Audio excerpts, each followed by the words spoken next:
ಇನ್ನು ನೆರೆಯ ದೇಶ ಬಾಂಗ್ಲಾದೇಶದಲ್ಲಿ ಆರಂಭ ಆಗಿರತಕ್ಕಂಥ ರಾಜಕೀಯ ಅಸ್ಥಿರತೆಯ ಪರಿಣಾಮದಿಂದಾಗಿ ಬಾಂಗ್ಲಾದೇಶದಲ್ಲಿ ಅಲ್ಪಸಂಖ್ಯಾತ ಹಿಂದೂಗಳು ಟಾರ್ಗೆಟ್ ಆಗ್ತಾ ಇದ್ದಾರೆ.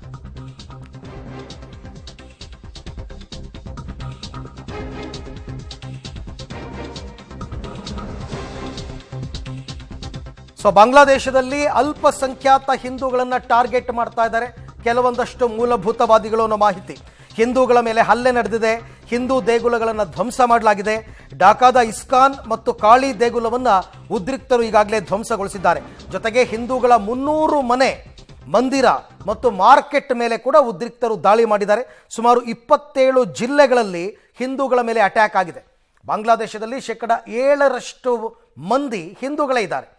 ಅಲ್ಲಿ ಅವರು ಅಲ್ಪಸಂಖ್ಯಾತರು ನಿಜ. ಆದರೆ ಬಾಂಗ್ಲಾದೇಶದ ಮಾಜಿ ಪ್ರಧಾನಿ ಶೇಖ್ ಹಸೀನಾ ಅವರಿಗೆ ಭಾರತದಲ್ಲಿ ಆಶ್ರಯವನ್ನು ಕೊಟ್ಟರು ಅಂತಕ್ಕಂಥದ್ದು ನೆಪ, ಒಂದು ಕಾರಣ. ಅವ್ರನ್ನ ಟಾರ್ಗೆಟ್ ಮಾಡಬೇಕಾಗಿತ್ತು, ಅವರಿಗೆ ಸಂಬಂಧಪಟ್ಟ ಆಸ್ತಿ ಪಾಸ್ತಿ ಧ್ವಂಸ ಮಾಡಬೇಕಾಗಿತ್ತು. ಇದೊಂದು ಕಾರಣ ಸಿಕ್ತು.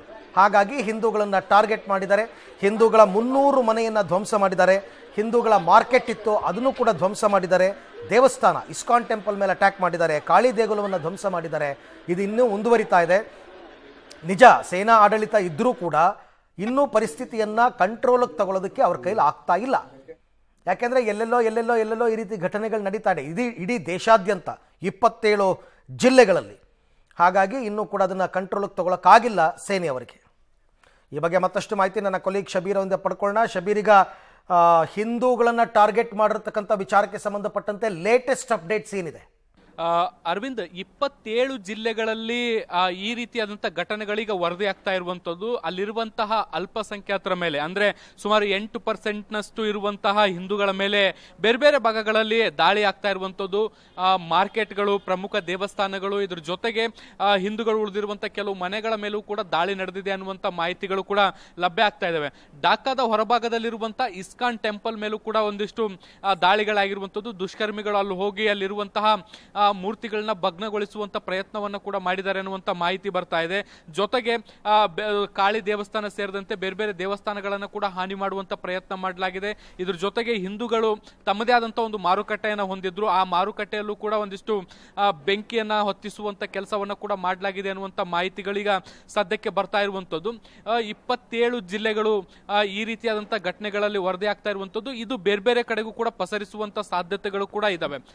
ಈಗ ಮುಖ್ಯವಾಗಿ ಇದಕ್ಕೆ ಕಾರಣ ಏನು ಅನ್ನುವಂಥದ್ದನ್ನು ನಾವು ಗಮನಿಸ್ತಾ ಹೋದ್ರೆ, ಶೇಖ್ ಹಸೀನಾಗೆ ಭಾರತ ಆಶ್ರಯ ಕೊಟ್ಟಿದೆ ಅನ್ನುವಂತಹ ಒಂದಿಷ್ಟು ಆರೋಪಗಳು ಅಥವಾ ವರದಿಗಳು ಬರ್ತಾ ಇರುವಂತದ್ದು. ಆದಾಗ್ಯೂ ಕೂಡ ಒಂದಿಷ್ಟು ಬೇರೆ ಬೇರೆ ಬೆಳವಣಿಗೆಗಳು ಸ್ಥಳೀಯ ಮಟ್ಟದಲ್ಲಿ ಆಗ್ತಾ ಇರುವಂತದ್ದು. ಈ ಹಿಂದಿನಿಂದಲೂ ಕೂಡ ಸಾಕಷ್ಟು ಭಿನ್ನಾಭಿಪ್ರಾಯಗಳು ಏನಿರ್ತವೆ, ಈ ಒಂದು ಅವಕಾಶವನ್ನ ಬಳಸ್ಕೊಂಡು ಅಥವಾ ಈ ಒಂದು ನೆಪವನ್ನ ಬಳಸ್ಕೊಂಡು ಈಗ ಹಗೆತನ ತೀರಿಸಿಕೊಳ್ಳುವಂತ ಪ್ರಯತ್ನವನ್ನ ಕೆಲವು ಜನರು ಅಲ್ಲಿ ಮಾಡ್ತಾ ಇರುವಂತದ್ದು ಕೂಡ ಗೊತ್ತಾಗ್ತಾ ಇದೆ.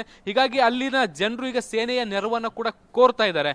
ಆದ್ರೆ ಸೇನೆಯೂ ಕೂಡ ಏನು ಮಾಡದೇ ಇರುವಂತಹ ಸನ್ನಿವೇಶದಲ್ಲಿ ಈಗ ಇರುವಂತದ್ದು. ಯಾಕೆಂದ್ರೆ ಉದ್ವಿಗ್ನ ಜನರನ್ನ ಹೇಗೆ ನಿಯಂತ್ರಿಸಬೇಕು ಅನ್ನುವಂಥದ್ದು ಕೂಡ ಸೇನೆಗೂ ಕೂಡ ಅರ್ಥ ಆಗ್ತಾ ಇಲ್ಲ.